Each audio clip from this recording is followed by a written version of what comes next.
आमचा फोटो काढ. या राजे, या या. काय पण सरनोबतांचे धिंडवडे निघतायत भर बाजारात. आऊसाहेब हे ऐकून कृतार्थ होणार आहेत अगदी. ऐकून कशाला, पाहू देत ना त्यांना वाड्या बहारी यांचं काय चालतं ते.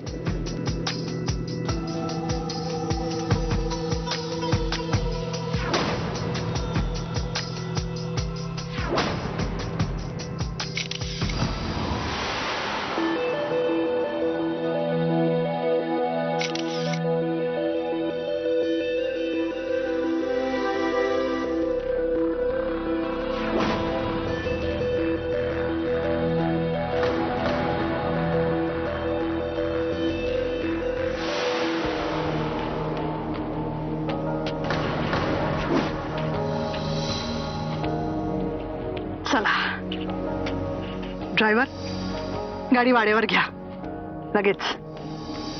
वाड्यातले काही दिवस बरेच शांततापूर्वक गेले की हो. अनयराजेंच्या अपघातानंतर काहीच घडलं नाही की. नाहीतर त्याआधी वाड्यात म्हणजे अगदी संकटाच्या फैरीत झडल्या बघा. खरंय, असं सगळं शांत शांत असलं की मनालाही एक प्रकारचं समाधान मिळतं. हो, पण तरी मनाला एक शंका लागूनच राहते की पुन्हा असं काहीतरी वाईट घडू नये आणि त्यामुळे अशांती पसरू नये. म्हणूनच असं काही घडण्याआधीच आम्ही या विषयाला हात घालायचा म्हणतोय की हो. कुठला विषय अवसर? विलचं वाचन. यांच्या निधनानंतर तुम्ही आमच्या अपरोक्षपणे मृत्यूपत्राचं वाचन करण्याचा प्रयत्न केला होता, पण त्याबरोबर असलेल्या पत्रामुळे तुमचं स्वप्न पूर्ण झालं नाही. भाऊसाहेब, ते करण्यामागचं कारण राहू दे की हो बाजूला. कधी कधी कारणांपेक्षा कृती ही महत्वाची असते की हो. त्या पत्रात नमूद केल्याप्रमाणे वाड्यात येणाऱ्या नव्या सुनेच्या आगमनानंतरच मृत्यूपत्राचं वाचन होणार होतं. रेवा या वाड्यात आल्या, पण बरेच लोक त्यांच्या विरोधात होते, त्यामुळे वाचन करायचं राहिलं. आणि आता रेवालाही वाड्याने सून म्हणून स्वीकारलंय आणि रोमीलाही नव्या सून म्हणून आलेल्याच आहेत. तेव्हा आता हीच वेळ आहे मृत्यूपत्राचं वाचन होण्याची. आपण हे आम्हाला मागे सांगितलंच होतं. शिवाय नवरात्रीनंतर मृत्यूपत्राचं वाचन करायचं आहे हेही बोलला होतात आपण. तीच तारीख ठरवायला तुम्हा दोघांना बोलवलंय की हो आम्ही. त्यात ठरवायचं काय भाऊसाहेब? तारीख आपण कुठलीही ठरवा. तसंही आम्हाला काही रस नाहीये मृत्यूपत्रात कुणाला काय मिळणार ह्याच्यात. फक्त आबासाहेबांची एखादी शेवटची इच्छा राहिली असेल तर. हो हो, आम्हाला माहिती आहे ना कुणाला कशात रस आहे आणि कशात रस नाही ते. ठीक आहे, मग तुम्ही म्हणताय तर ठरवूनच टाकतो की हो तारीख. 5 दिवसाच्या आतमध्ये आपण मृत्यूपत्राचं वाचन करूनच टाकूया. तुम्हाला काही अडचण? काहीच हरकत नाही, आणि त्याच्यापेक्षाही जास्ती वेळ लागला तरी काही हरकत नाही. नाही 5 दिवसात ठीक आहे ना? ठीक आहे, आम्हाला इतकंच सांगायचं होतं. ठीक आहे, मग आम्ही येतो.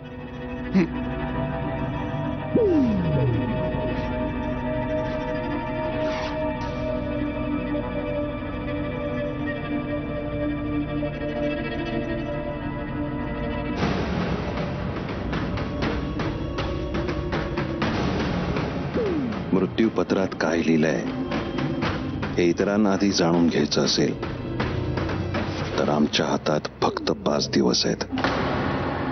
फक्त 5 दिवस.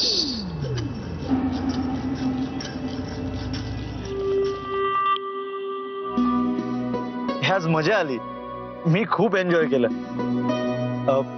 अशी मार्केटमध्ये फिरत मस्ती करायला कधीच जमलं नव्हतं मला.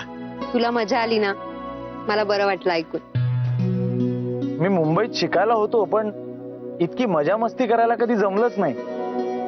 नंतर नोकरीसाठी परत मुंबईला गेलो, तेव्हा काम इतकं होतं आणि वेळ इतका कमी होता की काहीच करू नाही शकलो. तुझ्या आयुष्याचा नेहमीच मला हेवा वाटतो रेवा. का? कारण तू किती स्वच्छंद आयुष्य जगलीस. लहानपणापासून सगळे सण हवे तसे साजरे केलेस, पण आता या वाड्यात येऊन हे सगळे नियम, अटी, बंधन या सगळ्यात कशी पटकन ऍडजस्ट झालीस तू? ऍडजस्टमेंट म्हणजे काय नाही, कुठलीही गोष्ट मनाविरुद्ध करणं. पण हे सगळं मी मनापासून करते, माझ्यासाठी, माझ्या लोकांसाठी. पण तरीही सर्वसामान्य माणसाचं आयुष्य मिस करत असशीलच ना तू? मी पण मुंबई खूप मिस करतो. पण माणसं कशी असतो ना रे, इथे तुला माझ्या सर्वसामान्य आयुष्याचा हेवा वाटतोय आणि सर्वसामान्य माणसं मात्र त्यांचं आयुष्य याच विचारात घालवतात की त्यांना कधी राजेशाही अनुभवायला मिळेल. त्यांचं तर आपलं अख्खं आयुष्य पेट्रोल दरवाढ, मुलांच्या फिया ह्याच्यातच जातं रे. तुला काय वाटतं, राजघराण्यातल्या माणसांना प्रॉब्लेम्स नसतात? त्यांचं आयुष्य जास्त चांगलं आहे? अरे असं नाही म्हणायचंय मला. मला मान्य इथेही प्रॉब्लेम असू शकतात, ते जाऊ देत. मला आता जास्त वेळ या ड्रेसमध्ये नाही राहता येणार, तेव्हा प्लीज आजीकडे जाऊया लवकर. अरे मी विसरलोच. मला तर कधी एकदा हा ड्रेस बदलते आणि साडी नेसते असं झालंय. सारखं असं वाटतंय की आपण काहीतरी चूक केली आहे आणि पकडले जाणार आहोत. आणि आऊसाहेबांना कळलं तर?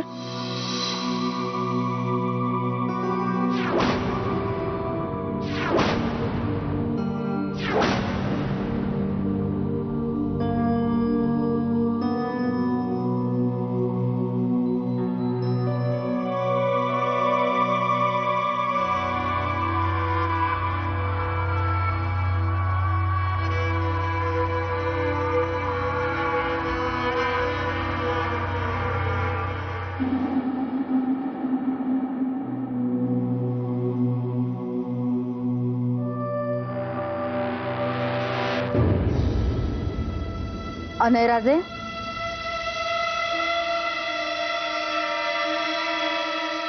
साहेब सॉरी, मी तुम्हाला पाहिलंच नाही.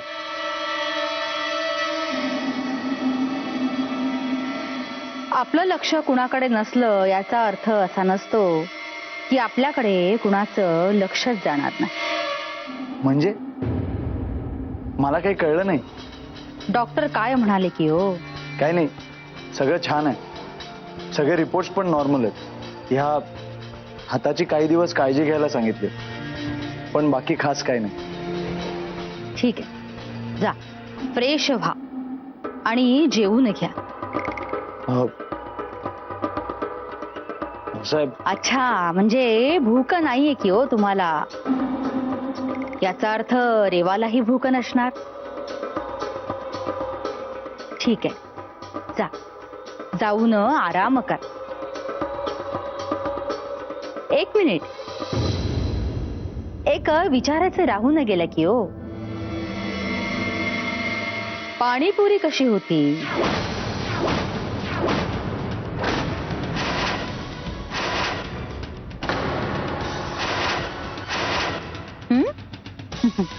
पोट भरलं असेल की हो तुमचं त्याने?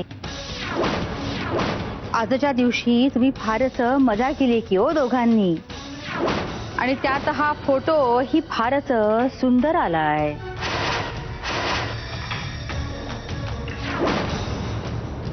हे काय आहे म्हणते मी? सरनोबतांची भ्रत अशी भर बाजारात कसले गुण उधळते? आऊसाहेब, ह्यात रेवाची काहीच चूक नाहीये. तिला असे कपडे घालायला मीच भाग पाडलं. तुम्ही सांगितलं आणि त्यांनी ऐकलं? या वाड्याच्या, या घराण्याच्या प्रती काही मर्यादा आहेत, काही कर्तव्य आहेत, हे त्यांना ठाऊक नाही. वाड्यातल्या सुना कुठेही गेल्या तरी डोक्यावरचा पदर ढळू देत नाहीत. अशा वेळी या ड्रेस घालून तालुक्याच्या ठिकाणी सरनोबत जिथे ढुंकूनी पाहत नाहीत अशा ठिकाणी खात उभ्या राहिल्या. साहेब, खरं ते सुद्धा माझ्यामुळेच. अनयराजे, खबरदार, तुम्ही त्यांना पाठीशी घालू नका. या वाड्याच्या सुनबाई आहेत. नवऱ्याच्या शब्दाला मान द्यायचा हे मान्य आहे आम्हाला, पण मर्यादांचं उल्लंघन होत असेल तर आम्ही ते माफ करणार नाही.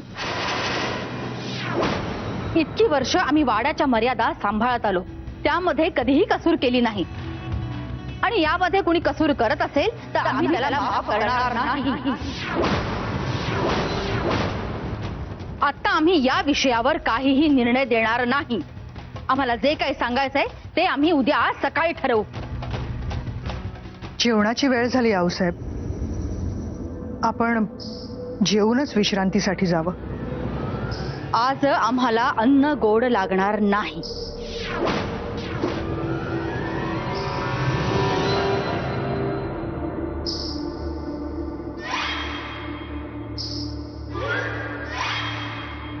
मांजराला वाटतं आपण डोळे मिटून दूध पितोय, आपल्याला कोणीही बघणार नाही. पण पाप आणि चोरी कधीही लपून राहत नाही. आज रेवामुळे आऊसाहेब उपाशी राहिलेत. आता खुश झाला असाल ना तुम्ही दोघं? घरातलं वातावरण अगदी भ्रष्ट करून टाकलंय दोघांनी. चल रोमिला.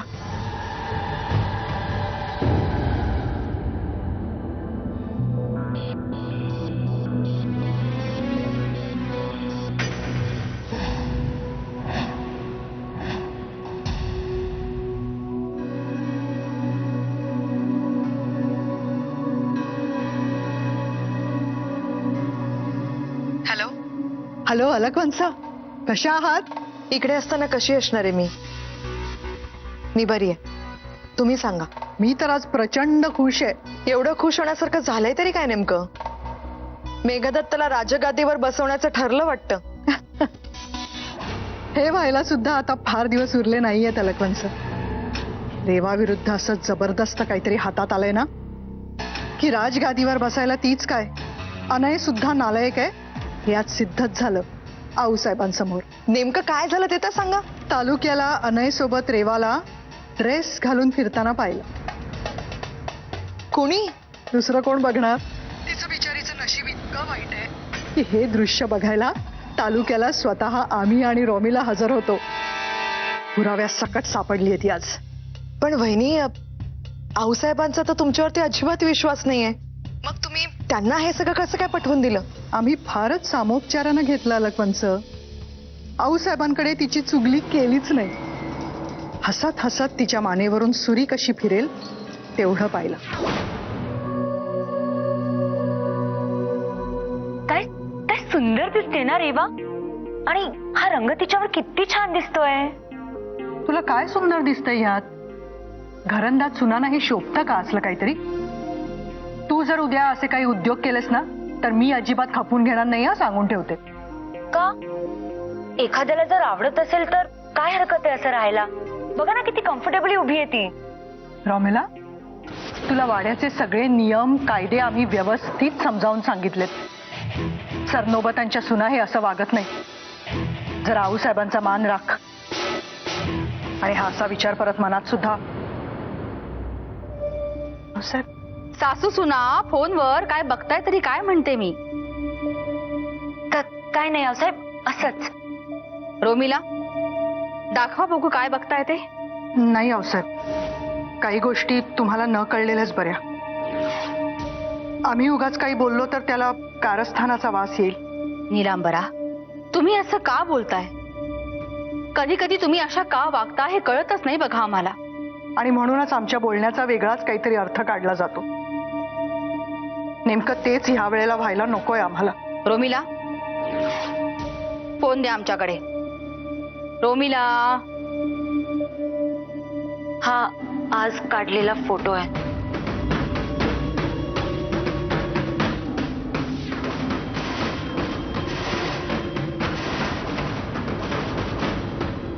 अशक्य. हा नक्की कधी काढलाय की हो फोटो? अनय आणि रेवाच्या लग्नाच्या आधीचा तर नाही? पाहिलं, यासाठी आम्ही तुम्हाला काही सांगत नव्हतो. आम्ही खोटं बोलतो असंच वाटणार, तुम्हाला मुद्दाम करतो असंच वाटणार. जाऊ द्या. माफ करा साहेब, पण मोबाईल फोन मध्ये सिस्टम असते. तारीख, वेळ, वार हे सगळं आपण चेक करू शकतो. हा फोटो आजच काढलेला आहे.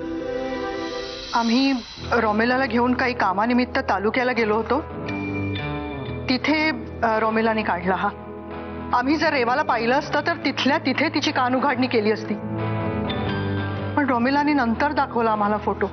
कारण मला माहित नव्हतं की वाड्याच्या सुनांना ड्रेस घालणं अलाउड नाहीये. रेवा खूप छान दिसत होती म्हणून तिला सरप्राईज देण्यासाठी मी हा फोटो काढला.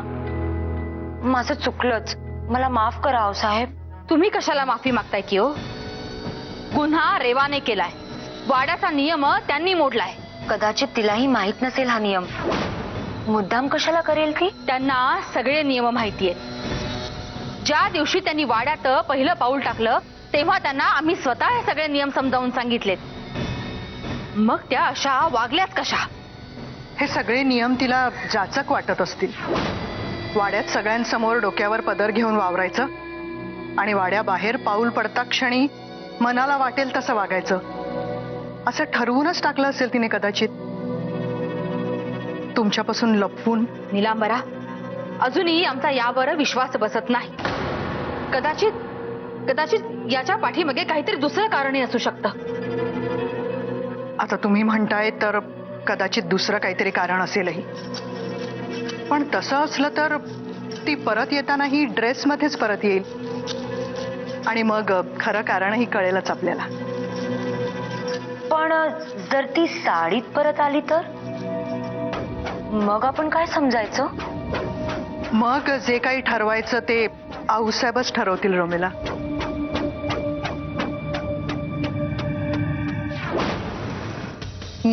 मग काय, आऊसाहेबांचा पारा काही खाली उतरला नाही. पण नेमका तिने ड्रेस का घातला होता त्याचं कारण तरी कळलं का? नाही हो, ते नाही कळलं. पण आता पुढच्याच आठवड्यात अण्णासाहेबांच्या मृत्यूपत्राचं वाचन होणार, सत्तांतरण होणार. अशा वेळेला आऊसाहेबांच्या मनात रेवाबद्दल असंतोष असणं आपल्या किती पथ्यावर पडणार आहे. आणि मग अनय ही नावडतीचं मीठ व्हायला असा कितीचा वेळ लागणार आहे. तो सुद्धा या सगळ्याला जबाबदार आहेच की. वा, ह्या वेळेला देव आपल्या बाजूनी असं म्हणायला हरकत नाही. चला आता लवकरच वाड्यात परत येऊन बसताना बसवण्याची तयारी करायला हवी. काय तुमच्या तोंडात अगदी साखर पडो अलकवंस.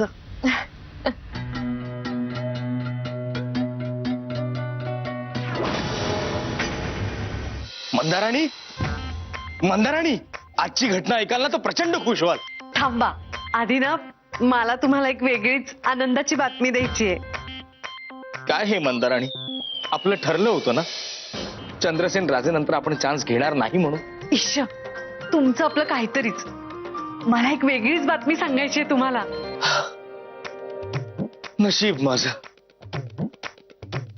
जवळ जवळ अटॅक आणला असतास तुम्हाला. अटॅक येईल तुमच्या शत्रूंना. ऐका ना, मी काय सांगते, आपण राजेशाही राहायचं ठरवलं होतं ना, मग आज त्याचाच एक भाग म्हणून मी शॉपिंगला गेले होते आणि खूप सारं राजेशाही शॉपिंग केलंय. वा मंदाराणी वा, मिळाले कपडे? त्यासाठी अख्खा बाजार पालथा घातला मी. हो, सगळ्या कपड्यांच्या दुकानाच्या पाट्या वाचत फिरले. शेवटी एक राजेशाही दुकान सापडलं आणि त्यात भरपूर राजेशाही कपडे सुद्धा मिळाले. वा वा, कुठलं दुकान? राजेशाही दुकानात. नाही ते कळलं, दुकानाचं नाव काय? अहो, तालुक्याला नाही का ते एक दुकान आहे, राजेशाही क्लॉथ सेंटर. तिथूनच घेतले मी कपडे. खूप शॉपिंग केलंय. हे बघा ना, छान आहेत ना? हे बघा. मंदाराणी, शांत शांत. मंदाराणी, हे राजेशाही कपडे आहेत? अगं, यापेक्षा भारी कपडे आपल्या वाड्यातल्या मोलकरणीच्या मुलांच्या अंगावर असतात. हो का? आता काय करणार यांचं? नाही नाही, अगदीच फुकट नाही जाणार. मी रात्री झोपताना रूम मध्ये वगैरे वापरून टाकीन ना. हा, तुम्ही काळजी करू नका.